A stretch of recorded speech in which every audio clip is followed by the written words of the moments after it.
Quando o rei e Amã chegaram aos aposentos de Ester para o banquete, nenhum dos dois sabia que Ester era judia. É bem provável que Amã ainda estivesse perturbado com o fato de ter passado o dia inteiro honrando seu inimigo Mordecai, mas se recompôs e esperou desfrutar do 7º banquete registrado no livro de Ester. Vamos então para o 7º capítulo observar de perto o dia em que caiu a máscara do inimigo do povo judeu.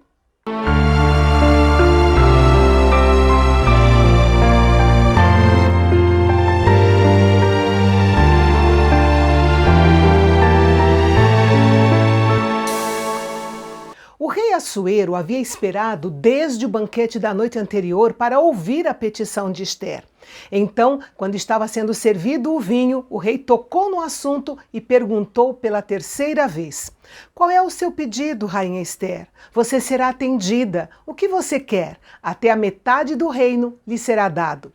Desta vez Ester falou: "Que a minha vida seja a resposta ao meu pedido e que, como desejo, eu possa ter o meu povo."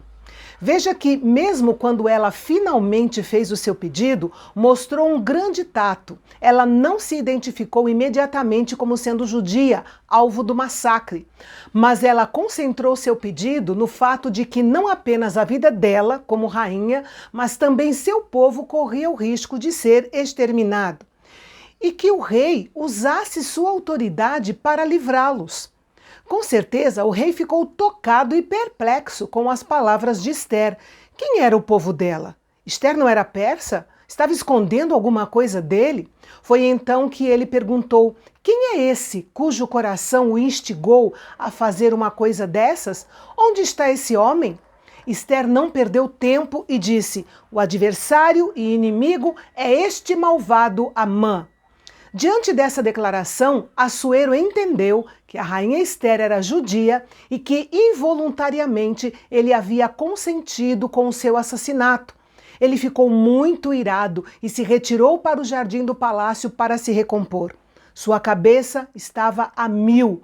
Ele estava envolvido em um crime terrível e, claro, se sentindo culpado por isso. Não havia percebido que o decreto que havia aprovado do modo impensado fazia parte de uma conspiração. Ele havia consentido na execução da própria esposa. Ele percebeu que fez papel de tolo ao promover a Amã, um mau caráter, e lhe dar tanta influência e poder. Agora podemos entender melhor por que Deus orientou Ester a adiar o seu pedido ao rei. Deus queria dar a Assuero a oportunidade de descobrir o que Mordecai havia feito, que Mordecai era judeu e que merecia ser honrado. Ora, se um judeu havia salvado a vida do rei, por que o rei deveria exterminar todo o seu povo? A essa altura da história, procure imaginar o que se passava na cabeça de Amã. Ele nunca imaginou que Ester fosse judia e agora estava sendo corretamente acusado de tramar o assassinato da esposa do rei. Ele sabia que o rei estava prestes a se tornar juiz e júri e a declarar uma sentença da qual ele não poderia escapar. Porém, ainda lhe restava uma possibilidade remota: a misericórdia da rainha Ester. Talvez ele pudesse convencê-la a interceder por ele ao rei. Veja só que paradoxo! Amã havia se enfurecido porque um judeu se recusava a curvar-se diante dele e agora estava suplicando por sua vida a uma judia. Quando o rei voltou do jardim, Amã estava provavelmente se ajoelhando, talvez com as suas mãos ou seus braços sobre o divã, suplicando a misericórdia da rainha.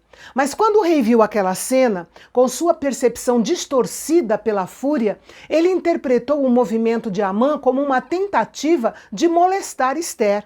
E molestar a rainha era um crime capital. O rei estava tão furioso que qualquer ação de Amã seria visto com maus olhos. E então o rei disse: "Será que ele queria desonrar a rainha diante de mim, aqui no meu palácio?"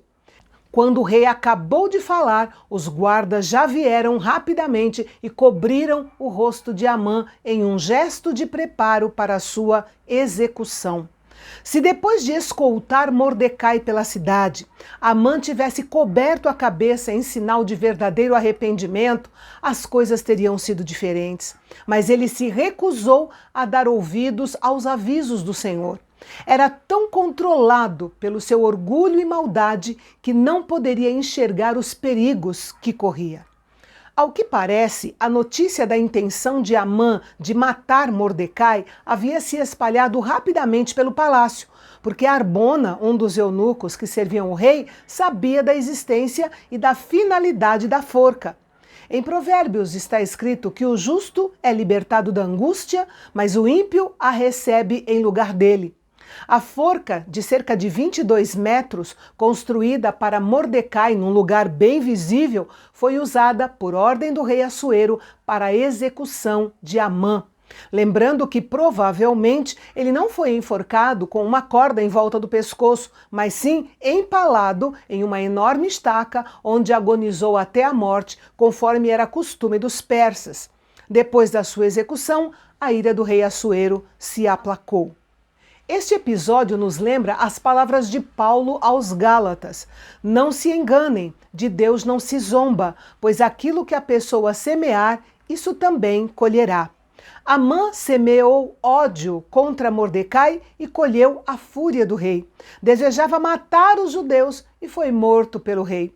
Este princípio imutável de semear e colher é ilustrado ao longo de toda a Bíblia e se aplica tanto a cristãos quanto a não cristãos, tanto sobre o que é mau e perverso quanto sobre o que é bom e correto.